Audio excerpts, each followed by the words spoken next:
अस्सलाम वालेकुम स्टूडेंट्स। आज हम लोग एफएससी पार्ट 1 फिज़िक्स और इसके चैप्टर नंबर 7 यानी ऑसिलेशंस के हम लोग एक्सरसाइज एमसीक्यूज़ करेंगे। तो पिछले लेक्चर में मैंने आप लोगों के साथ न्यूमेरिकल का पोर्शन जो है वो शेयर कर लिया था, ठीक है। तो वो लेक्चर आप लोगों ने कंप्लीट देखना है और वो उसकी दो पार्ट्स हैं, ठीक है। दो पार्ट्स हैं मतलब कि एक पार्ट में हम लोगों ने 8 न्यूमेरिकल्स किए और दूसरे पार्ट में हम लोगों ने बाकी रिमेनिंग 2 न्यूमेरिकल्स किए हैं, ठीक है। अब इसके बाद हम लोग यहाँ पे देखेंगे कि एक्सरसाइज एमसीक्यूज़ को हम लोगों ने कैसे सॉल्व करना है, क्योंकि न्यूमेरिकल से पहले जो एमसीक्यू से बच्चे का जो नंबर ग्रैब करने होते हैं वो ज़्यादा इजी होता है, ठीक है। और उसको भी आप लोगों ने समझना होता है। कंसेप्चुअल न्यूमेरिकल्स कंसेप्चुअल एमसीक्यूज़ भी यहाँ पे मौजूद है, न्यूमेरिकल्स भी हैं। न्यूमेरिकल्स हम कर चुके हैं, सो अब हम लोग यहाँ पे एमसीक्यूज़ को देखेंगे। और सबसे पहले हम लोग फर्स्ट एमसीक्यू के स्टेटमेंट को देखते हैं। तो स्टूडेंट्स यहाँ पे फर्स्ट एमसीक्यू है, tuning of a radio set in an is an example of. Tuning of a radio set की ट्यूनिंग करना वो किसकी एग्जांपल है? वो हमारे पास है इलेक्ट्रिकल रेजोनेंस की, ठीक है। इलेक्ट्रिकल कैसे? क्योंकि रेडियो में हमारे पास क्या होता है, इलेक्ट्रिकल एनर्जी प्रोड्यूस होती है, ठीक है। और उसकी वजह से हम लोग रेजोनेंस क्रिएट करने की कोशिश करते हैं, ट्यूनिंग करते हैं उसको और रेजोनेट करते हैं, ठीक है। तो उसका जो ऑप्शन बनता है वो ऑप्शन नंबर सी करेक्ट है। उसके बाद है the heating and cooking of food evenly by microwave oven is an example of. जो heating and cooking of food है, ठीक है, मतलब ये कि माइक्रोवेव में ओवन में जब हम लोग खाने को गर्म करते हैं और कुक करते हैं तो वो किसकी एग्जांपल है? वो रेजोनेंस की ही एग्जांपल है, ठीक है। उसमें हम लोग क्या करते हैं, रेजोनेट करने की कोशिश करते हैं, यानी बाहर की फ्रीक्वेंसी को और उसकी अपनी फ्रीक्वेंसी को ओवन के बराबर करने की कोशिश करते हैं। उसके बाद हमारे पास एमसीक्यू नंबर 3 है, the time period of the same pendulum at Karachi and Murree at are related as. इन दोनों के टाइम पीरियड को हम लोगों ने रिलेट करना है, ठीक है। कौन सा बड़ा है कौन सा इक्वल, अगर इक्वल है बड़ा है कराची का मरी का बड़ा है, या फिर 2 times of Karachi is equal to 3 times of time period of Murree. तो हम लोग इसमें बताना है कौन सा ऑप्शन करेक्ट है। अभी यहाँ पे तो मैं आपको ऑप्शन नंबर सी तो करेक्ट बता दूंगी, लेकिन इसका आप लोगों को प्रूफ भी करके दिखाना होगा। मतलब ये कि आपको पता होना चाहिए, ये ऐसे शॉर्ट आ जाए तो आप लोगों ने कैसे अटैम्प्ट करना है। तो इसका हम लोग सोल्यूशन देखते हैं। तो स्टूडेंट सबसे पहले आप लोग देखेंगे कि टाइम पीरियड ऑफ कराची का टाइम पीरियड हम लोग कैसे लिखेंगे, 2π√L/G के। अब ये मैंने एल के साथ क्यों नहीं के लिखा और जी के साथ क्यों लिखा है? क्योंकि अगर आप लोग देखें लेंथ हम लोग जहाँ पे भी जाएंगे लेंथ हमारे पास क्या होता है, सेम होती है हमेशा। जबकि हमारे पास जो जी की वैल्यू होती है वो एल्टीट्यूड के लिहाज से चेंज होती रहती है, ठीक है। तो यहाँ पे अगर हम लोग देख रहे हो कि वैल्यू ऑफ टी जो है, सॉरी जी जो वैल्यू है वो हमारे पास मरी में और कराची में फ़र्क है, ठीक है। दोनों में जो वैल्यू ऑफ जी के है, यानी कराची में जो जी की वैल्यू है वो ग्रेटर है देन जी एम, ठीक है। मरी के जी की वैल्यू से ज़्यादा बड़ा है, ठीक है। G K is greater than G M. G K यानी कराची में जो वैल्यू ऑफ जी है, ग्रेविटी की जो वैल्यू है वो क्या बड़ी है as compare to g m. क्यों बड़ी है? क्योंकि कराची में लेस एल्टीट्यूड है, ठीक है। लेस एल्टीट्यूड है तो इसका क्या मतलब है कि हमारे पास क्या होगा, लेस एल्टीट्यूड की वजह से कराची में जी की वैल्यू हमारे पास क्या होती है, बड़ी होती है as compare to value of g at Murree, in मरी या एट मरी, ठीक है। तो सबसे पहले अगर आप लोग यहाँ पे देख रहे हैं वैल्यू ऑफ जी का टाइम पीरियड के साथ क्या है, इन्वर्स रिलेशन है, ठीक है। इन्वर्स रिलेशन है।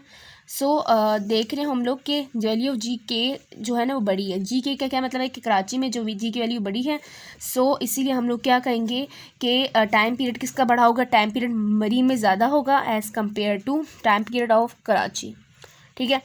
अब अगर यहाँ पे अगर देखें कि वैल्यू ऑफ जी के बड़ी है, एक्सेलेरेशन की वैल्यू बड़ी है, तो टाइम पीरियड क्या होगा, वो उसका अपोजिट होगा। सो यहाँ पे जो ऑप्शन बनता है वो ऑप्शन नंबर सी क्या है, करेक्ट है, ठीक है स्टूडेंट्स। तो इस तरह से आप लोगों ने इसकी रीज़न देख के इस तरह आप लोगों ने सॉल्व करना है, इस तरह आपको पता लगेगा, ठीक है। क्योंकि हम लोगों ने अभी बात की कि कराची में लेस आल्टीट्यूड है, इसीलिए एज़ कम्पेयर टू मरी, ठीक है। मरी में ज़्यादा आल्टीट्यूड है, बुलंदी ज़्यादा है, पहाड़ ज़्यादा है। सो इसीलिए हम लोग कहेंगे कि value of G in Karachi is greater than value of G in Murree. So time period of Murree is greater than time period of Karachi, ठीक है। तो अब उसके बाद हम लोग देखते हैं न्यूमेरिकल जो एमसीक्यू नंबर है 4 को देखते हैं। एमसीक्यू नंबर 4 है, in an isolated system the total energy of vibrating mass and spring is constant. Isolated system का क्या मतलब है? ऐसा सिस्टम जिसको हम लोग बाहर से किसी फोर्स जिस पे हम लोग कोई बाहर से फोर्स अप्लाई ना करें और जिस पे हमारा फिजिकली कोई टच ना हो, ठीक है। तो हम लोग ये क्या मतलब है कि हम लोग इस पर अपनी कोई मुदाखलत नहीं करते, वो क्या होता है, आइसोलेट होते हैं, तन्हा होता है। तो आइसोलेटेड सिस्टम में time energy of vibrating mass की जो टाइम एनर्जी है और जो vibrating mass and spring mass और स्प्रिंग का जो टाइम टोटल एनर्जी है total energy of vibrating mass and spring वो क्या होगी, कांस्टेंट होगी, क्योंकि आइसोलेटेड सिस्टम के केस में यही होता है। उसके बाद है while driving the equation of the time period for simple pendulum which quantity should be kept small. तो हम लोग को कहा है कि जब हम लोग equation of time period of simple pendulum निकालते हैं तो हमें किस क्वांटिटी को छोटा रखना चाहिए, ठीक है। ये हमारे पास MCQ नंबर 5 है। अब इसको भी हम लोग देखते हैं कि ये कैसे होता है, ठीक है। तो स्टूडेंट्स अगर आप लोग यहाँ पे देख रहे हैं इसमें ऑप्शंस क्या दी हुई, length of simple pendulum, amplitude, mass of simple pendulum, gravitational acceleration. तो अगर आप लोग यहाँ पे देख रहे हैं कि हम लोग जब एम्पलीट्यूड को कम से कम रखेंगे, एम्पलीट्यूड क्या होता है कि एम्पलीट्यूड होता है टोटल डिस्टेंस होता है, ठीक है, यानी कितने टाइम्स होता है, ठीक है, टोटल डिस्टेंस भी बोल सकते हैं इसको। टोटल डिस्टेंस हमारे पास जितना कम होगा उतनी क्या होगी, फ्रिक्शन फोर्स कम होगी। फ्रिक्शन फोर्स जब स्मॉलर होगी तो टाइम पीरियड हमें क्या मिलेगा, एक्यूरेट मिलेगा। सो मैं आपको इसको दोबारा बता दूँ कि when amplitude is smaller than friction force is smaller also smaller and time period will be accurate. So हमारा जो ऑप्शन बनता है वो ऑप्शन नंबर बी करेक्ट है, ठीक है। उसके बाद हमारे पास MCQ number 6, if the time period of oscillation of mass m suspended from a spring is 2 second then the time period of mass 4m will be. तो हम लोग को बताना है कि जब हम मैथ को 4 टाइम्स करें तो टाइम पीरियड पे क्या फ़र्क पड़ेगा। इसको हम लोग सॉल्व करेंगे। तो स्टूडेंट्स इस जो MCQ है न्यूमेरिकल टाइप ही है, इसमें आप लोग सबसे पहले सिचुएशन को ग्रैब करना है, ठीक है, कि ये सिचुएशन आपको क्या कहेगी है, ठीक है। तो हम लोग यहाँ पे देखेंगे टाइम पीरियड हमें क्या कहा है, time period is equal to हमें जो ओरिजिनल टाइम पीरियड है वो क्या दिया हुआ है, m/k दिया हुआ है, ठीक है। टाइम पीरियड ऑफ स्प्रिंग, ठीक है, हम लोगों ने ये देखना है। उसके बाद हम लोग देखेंगे कि हम लोग जब टाइम पीरियड को मैथ्स को जब हम 4 टाइम्स कर रहे हैं, मैथ्स हमारे पास क्या अब जो न्यू मैथ्स आई है वो किस टाइम है, 4 टाइम्स ऑफ ओरिजिनल मैथ्स है। तो हम लोग यहाँ पे इस वैल्यू को पुट करेंगे, किस तरह पुट करेंगे, t is equal to 2 pi m की जगह क्या लिख देंगे, m/k। m डैश की जगह हम लोग क्या लिख देंगे, 2 pi under root m dash की जगह 4m लिख देंगे ओवर k। 4 अंडर रूट से कैंसिल किस तरह होगा, जब 2 का स्केयर लेंगे। तो 2 का स्केयर लेने का क्या मतलब है कि ये 2 बाहर निकल आया है, ठीक है, और ये क्या आ गया, under root m over k। अब ये इस वैल्यू को अगर आप लोग देख रहे हैं तो ये हमारे पास किस तरह आ रही है, यहाँ पास इस वाले टाइम पीरियड के बराबर आ रही है। मतलब ये कि टी डैश, अब इसको टी डैश बोलेंगे क्योंकि न्यू टाइम है ना।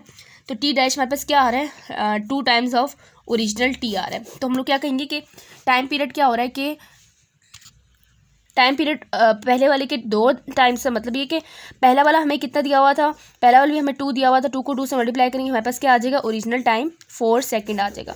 तो इसको जो ऑप्शन बनता है वो है option number D 4 second which is correct answer.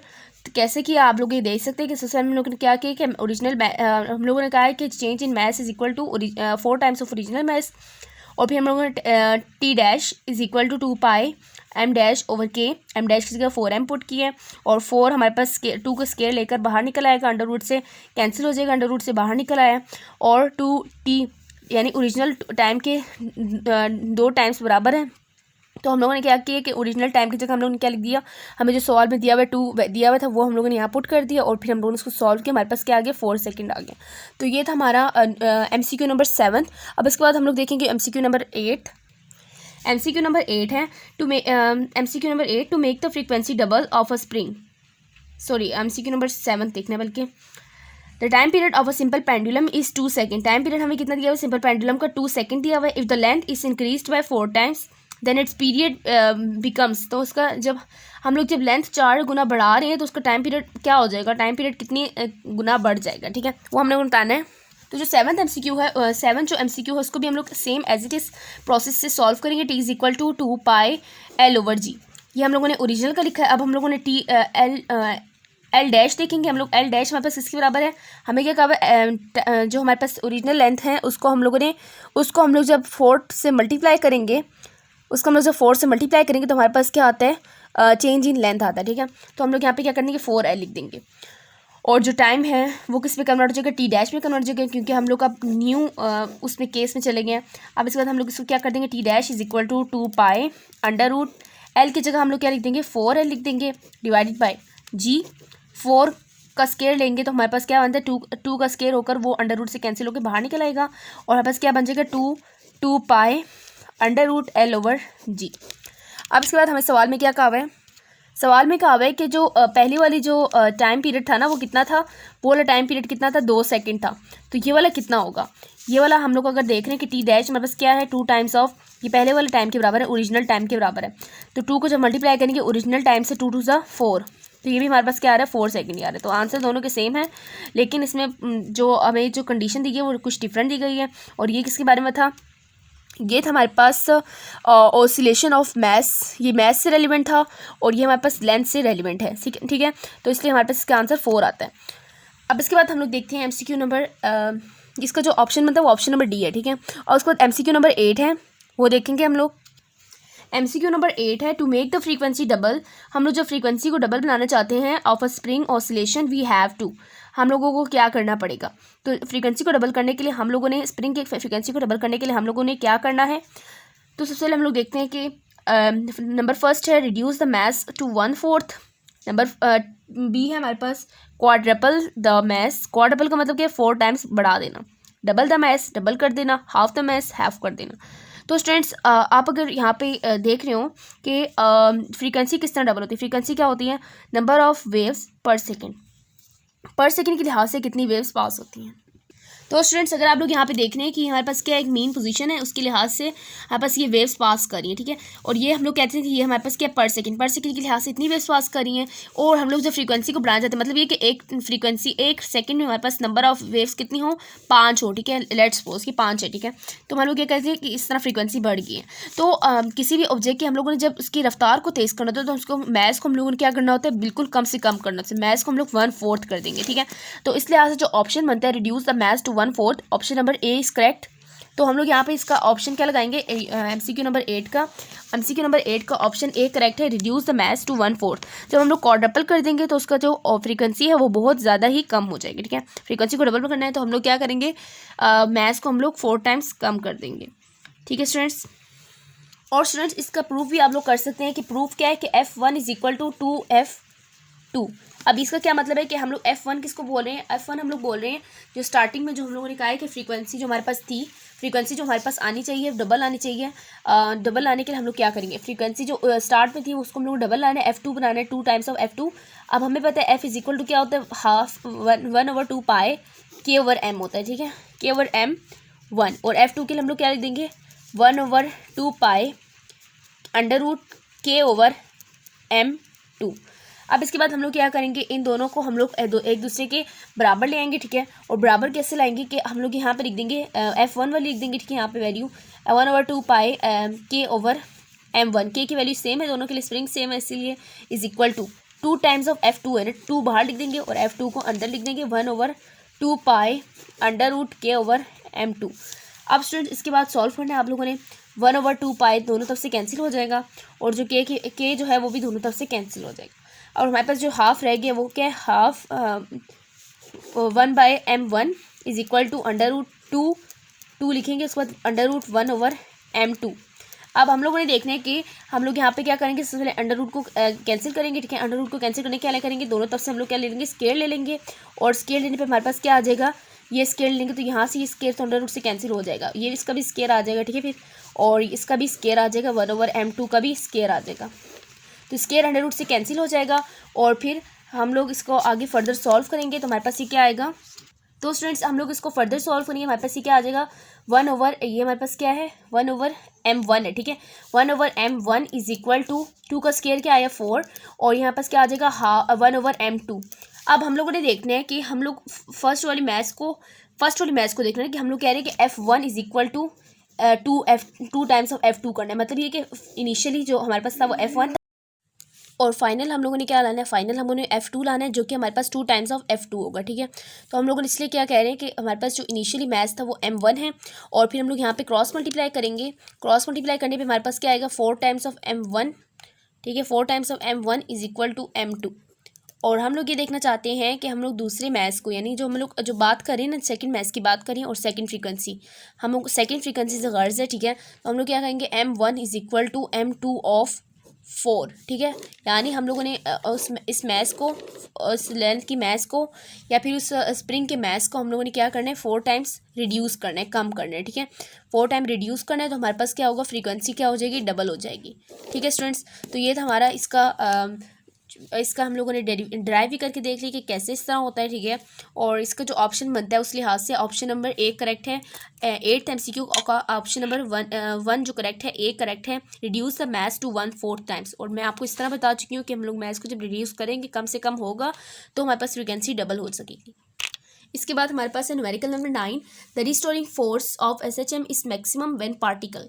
Maximum कब होगी रिस्टोरिंग फोर्स, कब होगी, displacement is maximum, half way between them, crossing the mean position, at rest. सबसे पहले आप लोगों ने क्या करना है कि इस लेक्चर को आप लोगों ने पूरा सुनना है, ठीक है, कि कब रिस्टोरिंग फोर्स मैक्सिमम होती है।